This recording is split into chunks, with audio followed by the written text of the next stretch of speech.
इंसान की किस्मत में जो लिखा होता है वो उसे किसी भी हाल में और किसी भी समय मिलता ज़रूर है।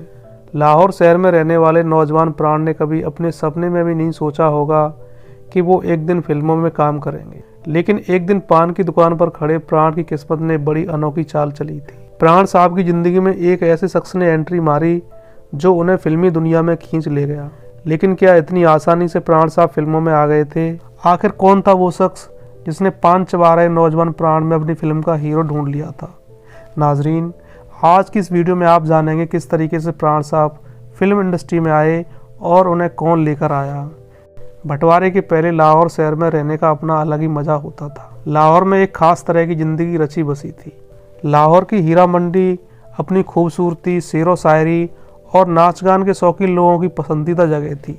लाहौर सिटी के मैसाल और रोड पर एक पान की दुकान थी। उस पान की दुकान पर साल 1940 की एक शाम 3-4 नौजवान पान खाने आए थे। उनमें से एक नौजवान लाहौर शहर के किसी नामी फोटोग्राफर का असिस्टेंट था। उस नौजवान को उस दिन ये जरा भी अंदाज़ा नहीं था कि आज किस्मत उसकी तलाश में निकली है। जब वो नौजवान उस दुकान पर पान खा रहा था, जैसे ही उस नौजवान ने अपना पान मुंह में रखा, पीछे से एक आवाज़ आई, तुम्हारा नाम क्या है? जवानी के गुरूर में डूबे उस नौजवान ने पहले तो उस आवाज़ को पूरी तरीके से अनसुना कर दिया, लेकिन जब दोबारा उसे वही आवाज़ सुनाई दी तो उसने आवाज़ देने वाले शख्स की तरफ देखा। वो एक अधेड़ उम्र का आदमी था जो पूरी तरीके से नशे में धुत था और मुस्कुराता हुआ बड़े अजीब ढंग से उस नौजवान को देख रहा था। यूं तो उस नौजवान ने भी थोड़ी सी पी हुई थी, लेकिन एक अधेड़ के यूं घूरे जाने से वो थोड़ा चिढ़ने लगा था। उस शख्स ने एक बार फिर से उस नौजवान से पूछा, तुम्हारा नाम क्या है? नौजवान ने कहा, आपको क्या मतलब मेरे नाम से? फिर वो अधेड़ बोला, नहीं, मुझे गलत मत समझो, मैं वली मोहम्मद वली हूँ। इसके बाद अधेड़ व्यक्ति ने कहा कि मैं एक राइटर हूँ और नामी फिल्म प्रोड्यूसर दलसुख पंचोली ने मेरी एक कहानी पर फिल्म बनाई है।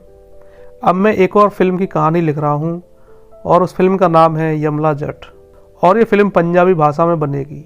और मैंने अभी आपके पान चबाने के अंदाज पर गौर किया है, तो मेरी फिल्म का किरदार जो हीरो का है वो हूबहू आपकी पर्सनैलिटी से मैच करता है।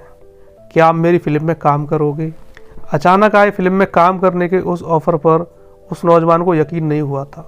उसने कह दिया, नहीं, मुझे आपकी फिल्म में काम नहीं करना। लेकिन वो अधेड़ आदमी इस नौजवान के इनकार करने के बावजूद भी नहीं माना। अधेड़ व्यक्ति ने उस नौजवान से गुजारिश की कि कम से कम अगले दिन मेरे साथ एक दफ़ा के लिए फिल्म स्टूडियो चलो। नौजवान ने उस व्यक्ति को टरकाने के लिए स्टूडियो में आने की हामी भर दी थी। उस अधेड़, जिसका नाम वली मोहम्मद वली था, उसने उस नौजवान को अपना कार्ड दिया और अगली सुबह 10 बजे पंचोली आर्ट स्टूडियो आने को कहा। जाते हुए वली मोहम्मद ने एक बार फिर से उस नौजवान का नाम पूछा तो नौजवान ने अपना नाम बताया, प्राण कृष्णा सिकंद।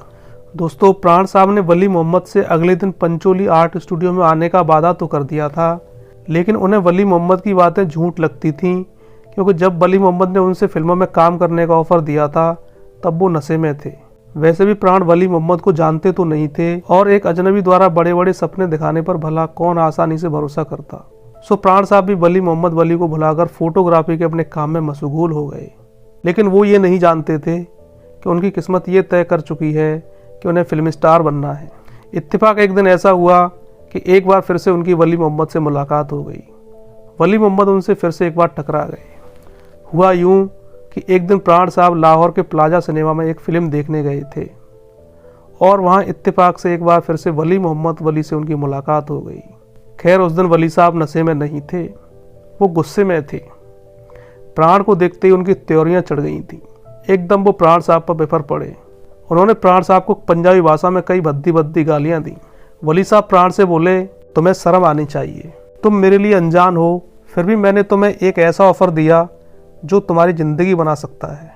तुम जानते नहीं हो मैं पंचोली साहब के सामने कितना शर्मिंदा हुआ हूँ आपको लेकर, क्योंकि मैंने पंचोली साहब को आपका नाम फाइनल कर दिया था फिल्म में काम करने के लिए एज ए हीरो के तौर पर। इसके बाद प्राण साहब ने वली साहब से माफ़ी मांगी और वादा किया कि अब की बार वो पंचोली आर्ट स्टूडियो ज़रूर आएंगे। लेकिन वली साहब ने इस दफ़ा यूं ही प्राण को नहीं जाने दिया। वली साहब ने प्राण का एड्रेस लिया और ख़ुद एड्रेस वाली जगह पर चेक किया कि प्राण वहाँ रहते हैं या नहीं। अगले दिन वली साहब खुद अपने साथ प्राण को पंचोली आर्ट स्टूडियो ले गए। स्टूडियो में ही प्राण साहब का स्क्रीन टेस्ट लिया गया। उनके साथ ही कुछ फोटोग्राफ भी लिए गए।